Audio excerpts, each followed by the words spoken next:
Yo, it's me. I thought I would do another video on buffing cards following my previous little itty-witty video. I'ma tell you right now, the Mage and Rogue are not going to be getting any changes. Those two are powerful enough. The Priest one, I also didn't want to give any changes because it's starting to see a little bit too much play. Alright? Starting to see play in those little cope decks. Those little coping decks. Alright. Starting with Druid because it's alphabetically the first. Just give the reward a keyword taunt just to increase the chances of survival, you know. When you complete the quest, you still have to play the reward. And when you play Barnabas, it's essentially a 5 mana do nothing. So at least give it taunt to survive. Hunter, I tried to give him a little bit of a creative change. Make the broods summon themselves when the queen is still alive. I think that's pretty cool.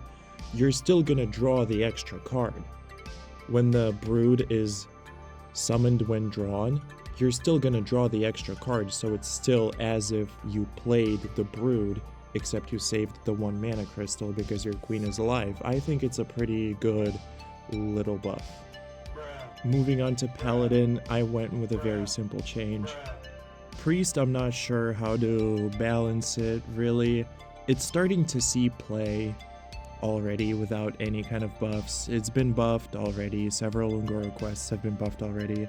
But yeah, Priest, I thought of either giving it 50 health or 60 health and the once per game effect.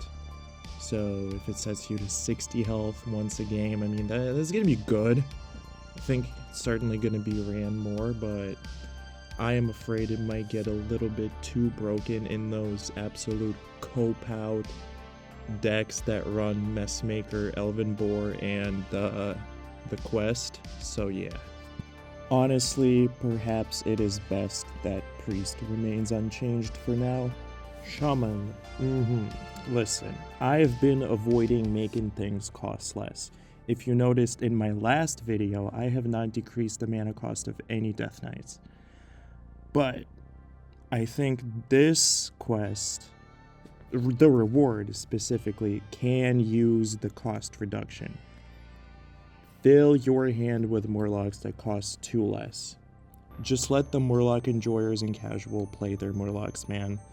I think that's a perfect buff, and yeah, that's it. Bye. Warlock. This quest is probably the worst out of the original 9. I don't remember it ever seeing any kind of play ever. And it does not make it to Disco Lock, not even a little bit. So the objective of this buff would be to make this quest fit into Disco Lock, right? So how do we do that? Well, the completing the quest is not the issue, right? In Disco Lock, it's the reward. The reward is too weak. You spend 5 mana crystals on turn 5 to do nothing. So at least they need to have taunt so that you don't die, because Disco Lock, you're on 30 health. You need to not die when you play this reward. The warrior one was also hard because it can get overpowered very quickly. Summoning 7 taunt minions is not that hard. It's not play 7 taunt minions. So the quest itself is probably fine where it's at. The reward is a little bit too weak. I think like making it 8 damage and you choose the target, I think that's a good buff. You know, it could get a little bit too broken. You could deal 32 damage, right? But what are the odds of that on turn 6 anyways?